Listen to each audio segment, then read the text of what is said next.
더하게 되길 주님으로 축원합니다.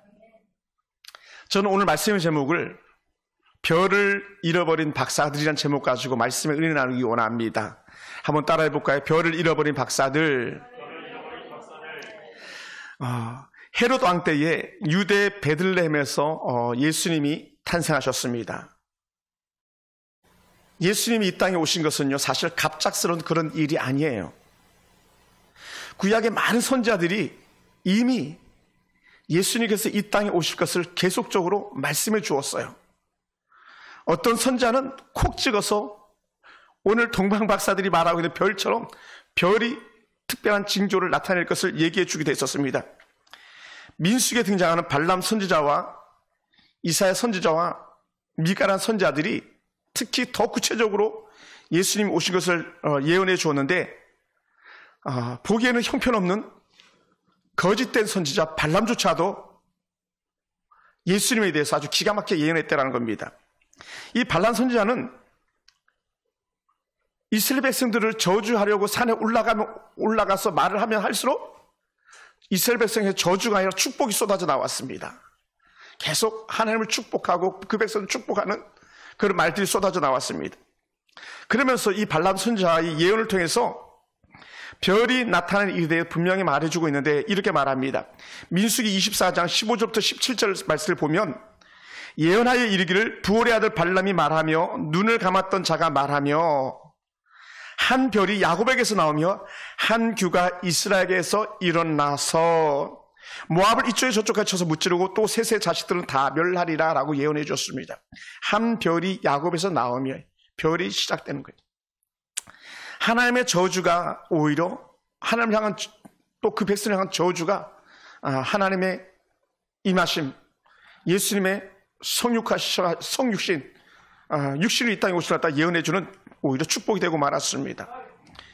이사야 선지자는요, 무려 지금부터 예수님 오시기 전부터 약 최소 700년 이전의 사람인데, 이 700년 전에도 이미 더 뚜렷하게 예수님이 오시려 갖다 예언해 주었습니다. 특히 이사야 선지자 같은 경우는 동정녀 탄생, 처녀로 몸에서 아이가 나올 것을 예언해 주시기도 했습니다. 그 중에 하나가 뭐냐면 이사야 9장 6절에 보면 이렇게 표현합니다. 예수님의 이름을 이사야 선지자가 5가지로 이렇게 지칭해서 불러줍니다. 뭐라 표현했냐면, 제가 한번 읽어보겠습니다.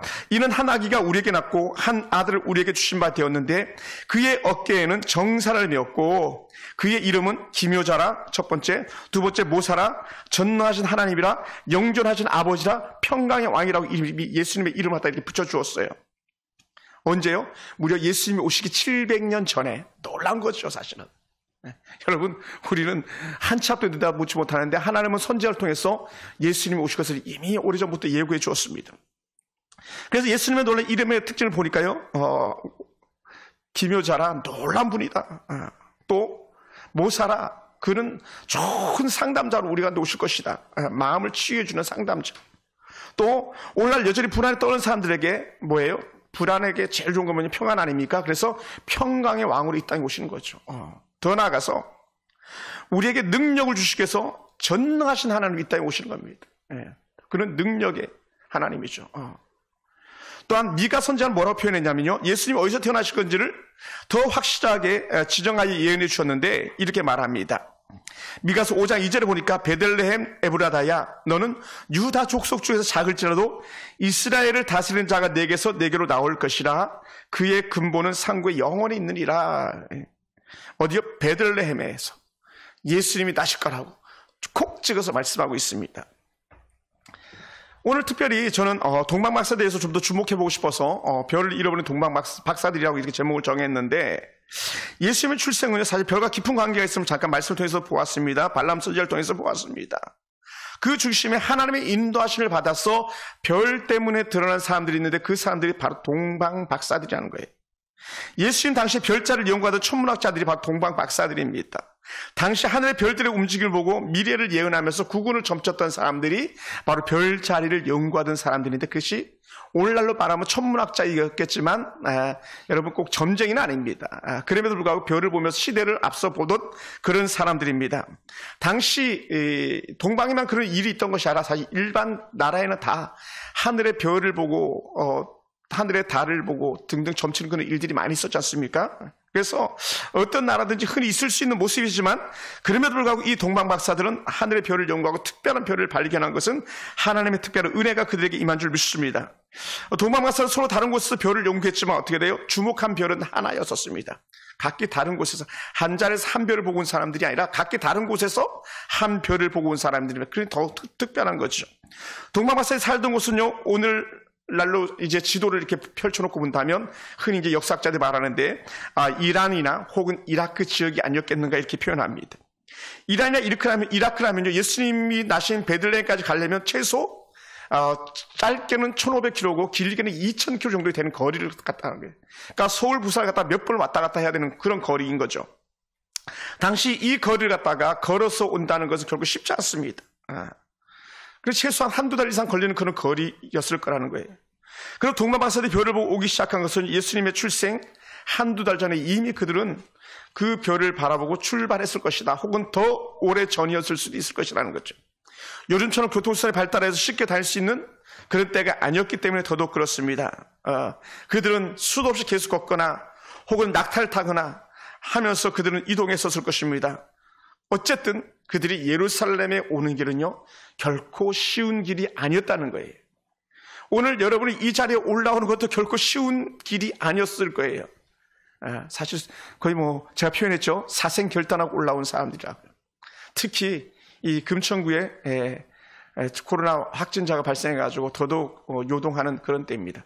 제가 금천구에 코로나 환자 없다고 좋아했더니 웬걸 지난 주일날 제가 신방을 가다 보니까는 우리 인근의 한 교회가 코로나 확진자가 생겨가지고 어려움이 있어서 안타까움이 있습니다. 근데 그 교회는 이제 전국에서 오는 교회래요. 대구에서도 오고요, 천안에서도 오고요, 대전에서도 오고 평택에서 오는데 그 사람들은 어떻게 맡겠냐고 목사님이 받아들이다 보니까 원치 않게 코로나 질병에 감염된 그런 결과가 있습니다만은 어쨌든 그렇습니다. 여러분들이 올라온 길이요, 뭐라고요? 결코 쉽지 않았을 거다. 누구처럼? 동방박사들처럼. 그러니 제가 얼마나 밤잠을 설치겠습니까? 그 성도가 많아서 코로나가 걸리는 것도 아니고 그 성도가 적어서도 코로나가 안 걸리는 것도 아니고 뭐라고요? 코로나는 어디든지 언제든지 누구든지 걸릴 수 있다는 거죠. 제 친구는 내가 코로나 걸렸나 안 걸렸나 검사하러 갔는데 아들 때문에 검사했어요. 부득불. 근데 자기 앞줄에 있는 사람이 코로나 걸리는 바람에 자기도 세상 말로 더럽게 재수없는 거죠. 격리돼가지고 꼼짝 못하는 목사님 친구가 있었어요. 성탄절 바로 앞두고. 코로나 검사하러 갔는데 코로나 걸린 사람이 자기 앞줄에 있는 거예요. 여러분, 그런 사람이 몇 명입니까? 무려 109명인가 됐잖아요. 109명. 자기 앞줄에 코로나 걸린 사람 109명이 실제 코로나 환자가 나온 거 아닙니까? 무증상자들이. 그러니 코로나 검사하러 갔다 벼락 맞은 사람들이 한둘이 아닌 거죠. 여러분, 안전지대는 솔직히 말하면 어디도 없습니다. 여러분, 가족이라고 안전하겠습니까? 동방박사가 오는 길은요, 안전하지 않았어요. 수도 없는 시간이, 오고 가는 시간이 결코 쉽지 않았었습니다. 우리가 흔히 여행해 보면 제일 문제되는 건 뭡니까? 먹을 것과 자는 것과 입을 것 아니겠습니까?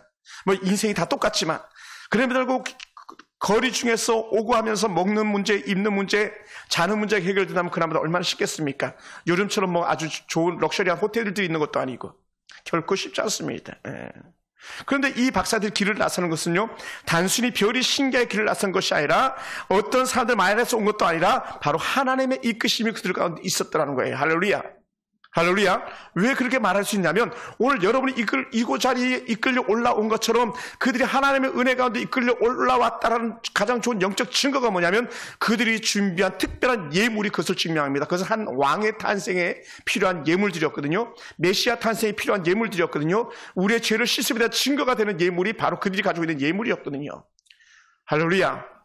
그러니 여러분이 이 자리에 올라온 것도 혹은 이 시간에 가상 공간 속에서 그래도 하나님의 은혜를 찾겠다고 마음에 조여가면서 기도하고 있고 예배하고 있는 성도가 있다면 여전히 하나님의 은혜가 여러분 가운데 거하고 있는 줄 믿으시기 바랍니다.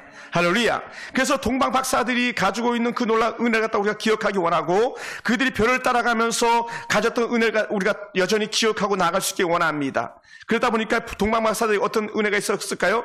목적지에 점점 다다랐다고 느꼈을 때에 어때요? 별이 점점 목적이 다다른 것처럼 느껴졌을 것입니다. 그때 아마 그들은 흥분하기 시작했을 거예요. 그 동방박사들의 그 마음을 갖다가 찬양한 찬송가 116장에 나오거든요. 제가 그 중에 1절만 한번 읽어보겠습니다. 동방에서 박사들 귀한 예물 가지고 산을 넘고 물을 건너 별 따라 왔도다. 오 탄일 밤에 밝은 별, 아름답고 빛난 별, 아기 예수 계신 곳에 우리 인도하여라. 아기 예수 계신 곳에 우리 인도하여라. 얼마나 좋은지 모릅니다. 동방에서 박사들 귀한 예물 가지고 산을 넘고 물을 건너 별 따라 왔도다. 하나님의 이끌심 따라 별 따라 왔도다. 네. 여러분들은 은혜 따라 왔도다 이렇게 될 수도 있겠죠. 시대가 바뀌었으니까. 예루살렘의 다단한 박사들에게 근데 중요한 건 이해할 수 없는 일이 갑자기 툭 튀어나옵니다. 성경본을 자세히 보면 이해할 수 없는 본문이 뭐냐, 박사들이 유대 땅에 도착하는 순간에 그들이 따라오던 한 별을 놓치고 마는 것 같아요. 동방박사 3명이 동시에 별을 잃어버린 것 같습니다. 왜냐하면 그들이 먼 길을 그렇게 정신없이 달려왔는데 결정적인 순간 별이 어디로 갔지? 그들이 별 때문에 고민이 깊어지기 시작합니다. 왜 그러냐면 그 한 별만 보고 그 한 별만 주목하고 온갖 곳을 다 하고 따라왔는데 유대 땅에 이르자 그 별이 보이지 않았나 봅니다. 그래서 그 별이 머무는 곳에 갔더라면 예수님을 만날 수 있는데 그 별이 아니라 그들은 누구에게로 달려가냐면 예루살렘에 있는 사람들에게 달려가, 유대 땅에 있는 사람들에게 달려가 한 왕이 어디서 났냐고 묻고 지금 난리가 난 거예요. 모르게도 어떤 학자들이 이렇게 추론하기도 합니다. 그 박사들은 당연히 왕이 나니까 어디로 갔을 것이냐, 헤롯 궁정으로 들어갔을 것이다 이렇게 얘기하는 사람들도 있습니다. 왜냐하면 왕이라면 어디서 나야 돼요? 왕궁에서 나는 게 마땅히 합당했던 거기 때문에 그렇습니다. 어떻게 왕이 마국간 말 구유에서 나이라 누구도 상상할 수가 없는 거 아니었겠습니까? 그러니 그들은 예루살렘 유다 땅에 이뤘을 때에 왕이 어디서 났느냐, 우리가 그를 경배하러 왔다라고 막 떠들고 다녔더니 어떻게 됩니까? 온 땅에 소동이 크게 일어났다는 거 아닙니까? 왕이 났다고 무슨 말하는 거야? 왕이 났다고 그 소문이 어디까지 들렸습니까? 헤롯 궁궐, 헤롯 왕의 귀에까지 들리게 되는 것이죠. 그러니 엄청난 충격을 받은 사람이 누구냐면 바로 이 헤롯 왕이 되는 거예요. 왜냐하면 이 헤롯 왕이 왜 엄청난 충격을 받을 수밖에 없었냐면 지금 자기가 왕인데 또 다른 왕이 났다고 하니 이건 쿠데타가 아니면 또 다른 일이 아니라면 있을 수 없었던 일이라는 거예요. 더더군다나 헤롯이 이렇게 표현합니다. 이에 헤롯이 가만히 박사들을 불러 가만히 조용히 박사들을 불렀습니다. 별이 나타날 때를 자세히 묻고 베들레헴으로 보내며 이르되 가서 아기에게 자세히 알아보고 찾거든 내게 구하라. 나도 가서 그에게 경배하리라고 하면서 베들레헴으로 이 아기를 찾아온 박사들을 보내고 있습니다. 왕은 말은 지금 편안하게 하는 것 같지만 아마 그는 속이 뒤틀리고 있었을 것입니다. 쉽지 않은 그런 마음이었던 것이죠. 당시 또 헤롯을 가만히 이 족보를 따져보면 에서의 후손이라는 거예요. 에서의 후손이면서 에돔의 출신입니다. 그러니까 다윗의 왕가의 혈통을 이어가는 그런 왕이 아닙니다. 그러니 다윗의 가문과는 완전히 적대적인 그런 관계 속에 있는 거죠. 이스라엘 정통성을 지니고 태어난 야곱의 후손이 아니라 이방 여인과 결혼한 에서의 후손이었습니다. 그리고 헤롯 왕은요, 당시에 왕권이 아니었기 때문에 왕권에 대한 집착이 아주 강렬했다는 거예요. 왕이라는 자부심과 왕권에 대한 집착이 강했기 때문에 유대에서 왕이 난다는 것 자체가 그에게는 쇼킹한 뉴스가 될 수밖에 없었던 것이죠. 그러니 동방 박사들에게 유대인의 왕이 난 곳이 어디냐라고 물으면서 와서 고하라 이렇게 말했던 거죠. 사랑하는 성도 여러분, 헤롯의 이 아파했던 그 충격이 나중에 큰 화근이 되는 예가 되고 말았습니다. 이로 인해서 궁궐과 예루살렘에 큰 소동이 일어났습니다. 온통 난리가 났습니다. 박사들 헤롯에 나온 후에 다시 별을 보게 되고 그 별을 다시 따라가기 시작합니다. 박사들은 다시 별의 인도함을 따라 베들레헴 마을 구유에 놓여있는 아기 예수께까지 찾아가게 되고 그곳에 아기 예수를 경배하게 되는 거죠. 그리고 박사들이 예수님을 선물하고 축하한 그날 밤에 3명이 같은 꿈을 동일하게 꿉니다. 이게 하나님의 인도하심이 아니겠습니까? 그 꿈에 뭐라고 표현했냐면 하나님께서 그들에게 말하되 헤롯에게로 돌아가지 말라라고 했습니다. 헤롯은 아기 예수를 찾거든 아기 왕을 찾거든 나에게로 와라 했는데 하나님은 그 동방 박사들에게 꿈에 나타나셔서 헤롯에게로 가지 말라라고 한 거예요. 할렐루야. 그러다 보니까 그들이 꿈에 헤롯에게로 돌아가지 말라는 지시를 받아서 다른 길로 고국에 돌아가니라고 이 마태복음 2장 12절에 증거해 주고 있습니다. 그러니요, 헤롯왕은요, 예수님의 탄생 소식을 가지고 빨리 박사들이 오기만을 고대했었습니다. 왜냐하면 그들이 오면 아기 예수가 있는 곳에 가가지고 예수를 죽이고자 하는 그런 악한 마음이 그에게 있었지 않습니까? 그런데 도무지 기다려도 그들이 오지 않는 거예요. 그러니 헤롯의 마음이 어땠는지 성경은 우리에게 표현해 주고 있는데요. 우리 이 절은 같이 한번 찾아볼까요? 마태복음 2장 16절이에요. 우리 마태복음 2장 16절 같이 한번 읽어봅시다. 마태복음 2장 16절 다 같이 시작.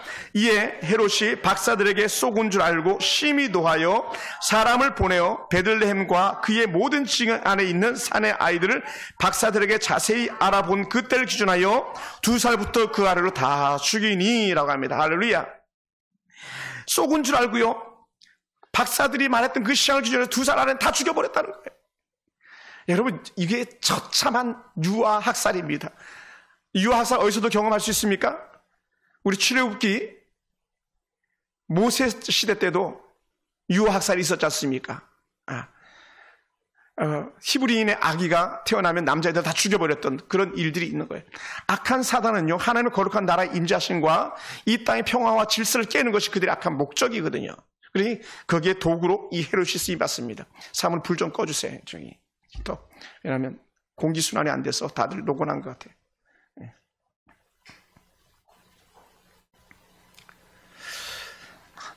이러한 일이 일어날 것에 대해서 또 한 선지자가 예언해 줬습니다. 그 선지자는요, 눈물의 선지자 예레미야예요. 예레미야 선지자는요, 이 악한 사건이 일어날 것에 대해서 어떻게 표현했냐면 예레미야 31장 15절에서 이렇게 표현합니다. 여호와께서 이같이 말씀하시나 라마에서 슬퍼하며 통곡하는 소리가 들리니 라헬이 그 자식 때문에 애곡하는 것이라 그 자식이 없어서 위로받기를 거절하였더라. 아기가 없지만 위로받기를 거절했더라. 수많은 아이들이 핏부림을 당할 것에 대해서 이미 성경학자들은 예레미야를 통해서 예고해 주었다라고 그렇게 말하고 있습니다. 사랑하는 성도 여러분, 그러면 우리가 좀 더 깊이 생각해 볼 것이, 동방 박사들이 정말 고생고생하면서 예수님을 경배하려고 왔지만 결정적인 실수가 있었다고 생각합니다. 그것은 뭐냐면 그들이 별을 잃어버렸을 때에 그들이 왕에게로 혹은 왕궁에게로 아니면 사람들에게 물어볼 것이 아니라 다시 별이 오기를 기다리고 별이 나타나기를 기다렸어야 될 거라는 겁니다. 할렐루야.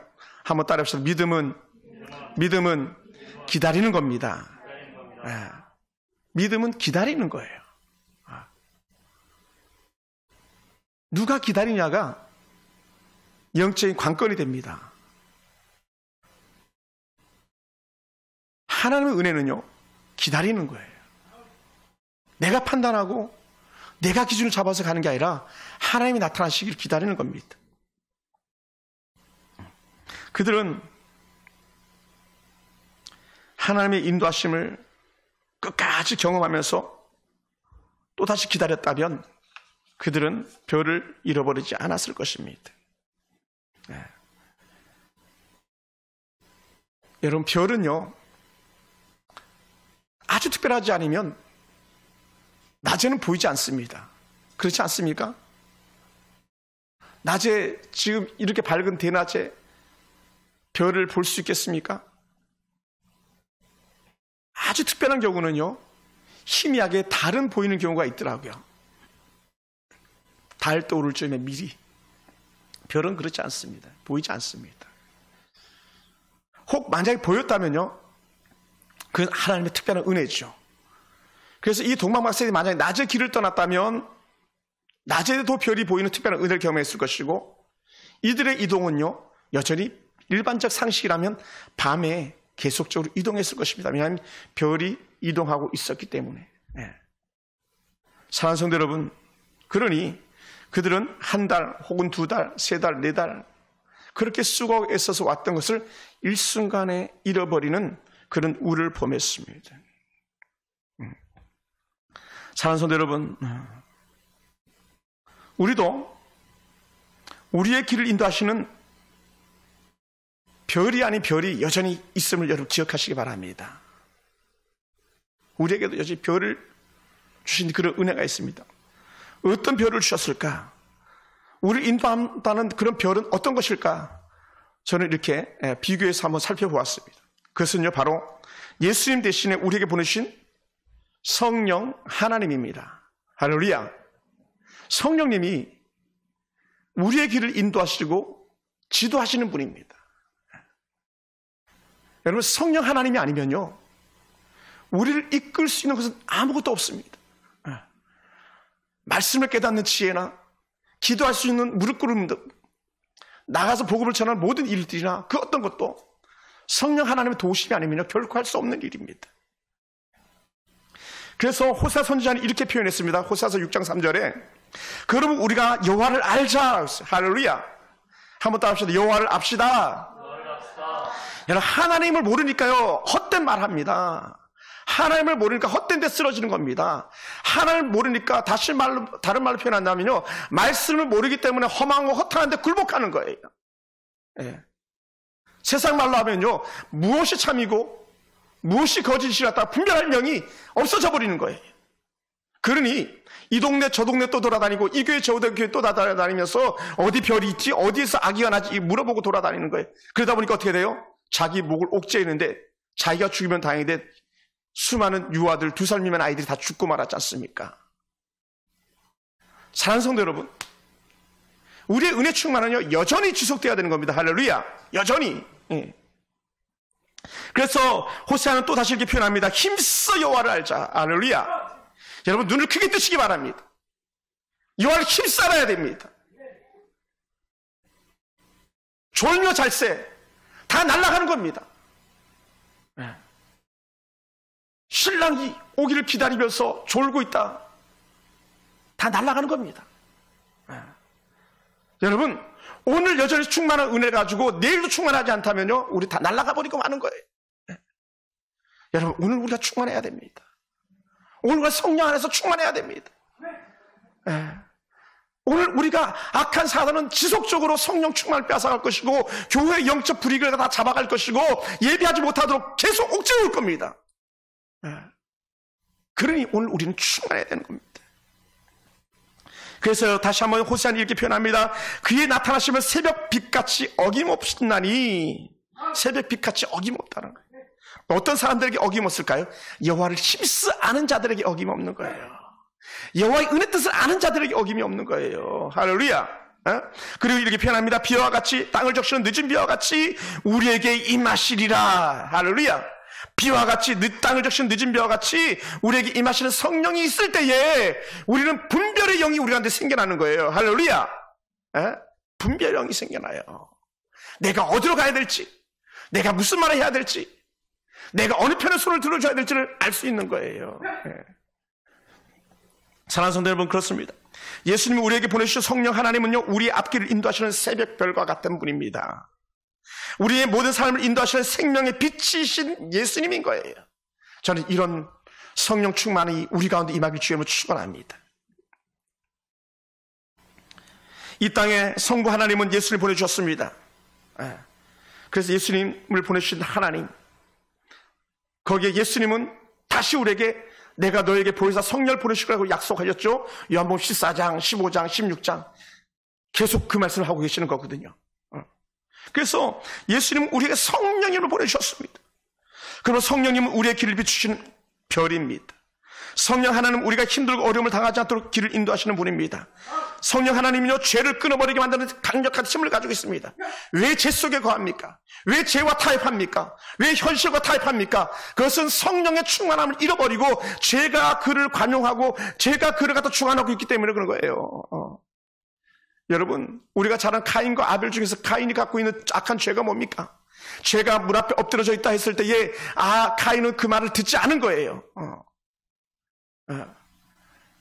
악한 죄가 우리를 계속적으로 노력하고자 할 때에 그 말을 듣고 거기에 넘어가면 안 되는데 우리는 성령 충만을 빼앗겨버리니까 어떻게 돼요? 사람들 속삭이는 말에, 사람들의 거짓된 말에, 사람들의 잘못된 정말 그런 일들의 선동에 다 넘어가 버리고 마는 겁니다. 뭐 하지 못하니까 분별력을 잃어버리니까 그런 거예요. 네. 여러분, 영적 분별력이 우리 가운데 있어야 됩니다. 쉽게 얘기하면 여러분 정말 정직하게 여러분 한번 돌아보시기 바랍니다. 여러분들이 매일 몇 때만 나와서 예배하던 때와 지금 여러분의 영적 상태가 다 점검해 보시기 바랍니다. 어느 때가 더 충만하겠습니까? 어느 때가 더 하나님 뜻을 따라 살겠습니까? 어느 때 봉사하기가 더 쉬웠습니까? 어느 때 하나님과 더 가까운 친밀함을 갖다 느낄 수 있었습니까? 우린 말할 것도 없는 겁니다. 예. 여러분, 그래서 지금은 우리가 더욱 힘써 깨어 있어야 되고 호세아 선지자 말씀처럼 더욱더 힘써 여호와를 알려고 하는 그런 열심과 특심의 모습이 우리 가운데 있어야 되는 것이죠.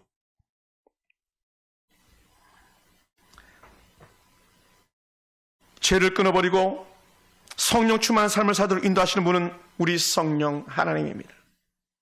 그래서 마태복음 23장 20절에서 이렇게 말씀합니다. 예수님께서 주셔서 말씀인데 또한 지도자라 칭함받지 말라. 너희를 지도하시는 한 분이시니 지도자는 한 분이시니 곧 그리스도시니라.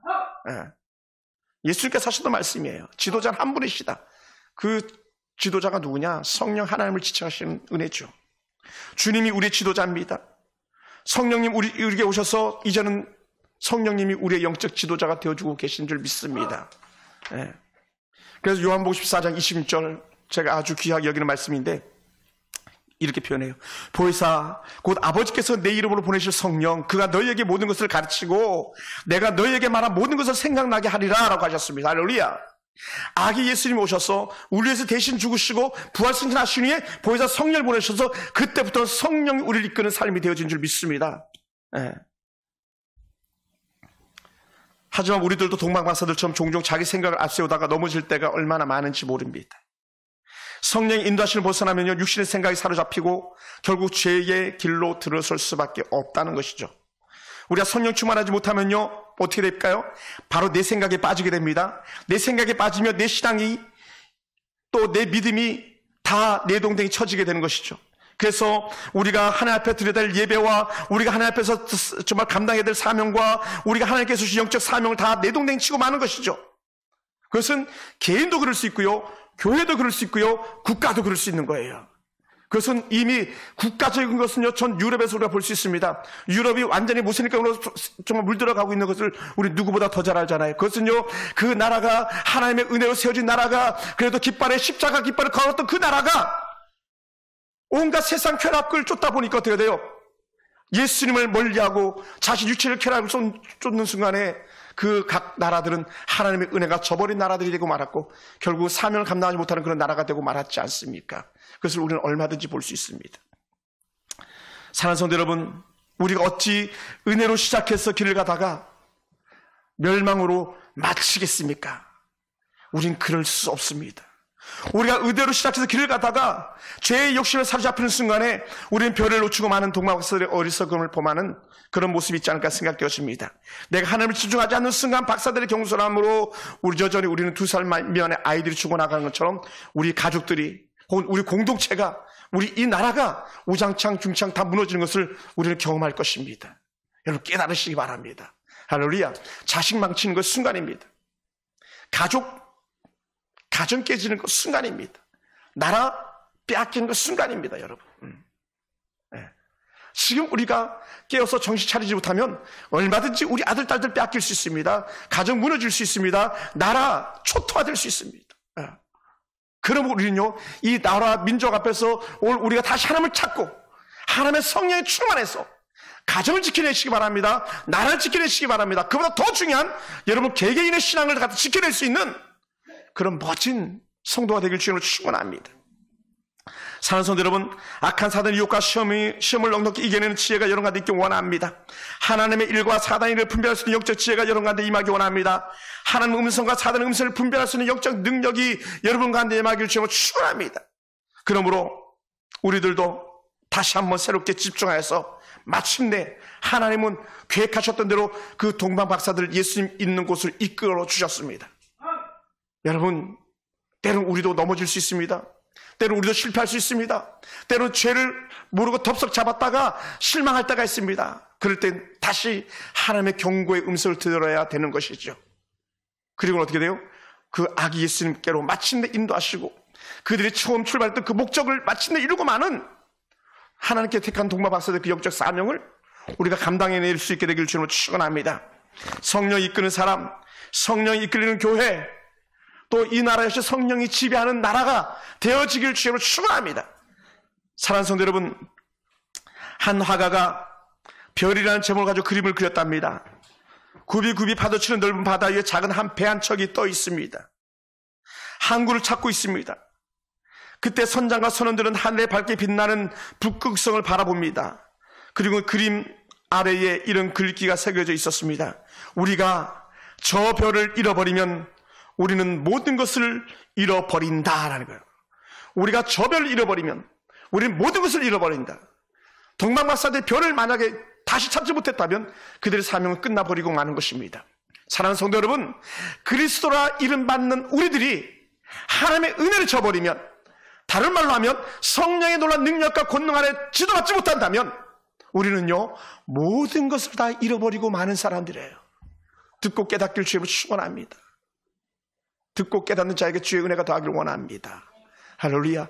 사랑하는 성도 여러분, 제가 간절히 빌고 또 비오니 여러분 하나님의 은혜 충만하시기 바랍니다. 그리고 믿음 없는 자들의 말에 귀 기울이지 마시고 믿음 있는 자들과 함께하는 은혜가 더하기를 원합니다. 할렐루야. 사랑하는 성도 여러분, 예수님이 이 땅에 오신 특별한 이유, 우리를 영원한 생명의 길로 인도하시기 위해서 생명의 별로 오신 것입니다. 우리를 이 어두곤탁한 세상에서 소망의 항구로 인도하시는 소망의 별로 오시는 것입니다. 그래서 시편 기자는 이렇게 고백했지 않습니까? 그 칠흑 같은 바다에서도 마침내 소원의 항구로 인도하신도다라고 했어요. 목적지 항구, 그곳을 인도하시고야만 하나님의 은혜가 있습니다. 언제 가능합니까? 우리 성령 안에서 성령의 지배를 받을 때에 가능한 일들이죠. 그러기에 오늘 우리가 아무리 힘들고 어려워도 우리 앞에 인도하시는 생명의 별이신 예수님을 잃지 않게 되기 원합니다. 우리 안에 여러분이 얼마만큼 느끼며 살아가는지 모르겠지만 그 성령 충만한 그런 한 은혜는 결코 빼앗기지 않기를 주님으로 축원합니다. 우리의 삶을 인도하시는 성령님의 그 속삭이심에 여러분이 귀를 기울일 수 있는 그런 은혜가 있어지기 원합니다. 소망의 별이 되신 예수님을 굳게 붙잡고 매일매일 우리가 성령 충만한 삶을 살아내기 원합니다. 생명의 별이 되신 예수님의 인도하심 따라 오늘도 이겨내길 원합니다. 코로나19만이 아니라 우리의 삶을 짓누르는 모든 고난을 이겨내실 여러분을 축복하며 격려하고 싶습니다. 사랑하는 성도 여러분, 반드시 이겨내려고 많은 그런 멋진 성도가 되기 원하고 우리 교회가 그러한 교회가 되기 원하고 한국의 수많은 교회들이 힘에 겨운 때를 걷고 있습니다마는 우리 인근에 있는 그 어느 한 교회에도 또 우리 모두에게도 반드시 같은 승리 역사가 써있기를 주님으로 축원합니다. 함께 기도하겠습니다.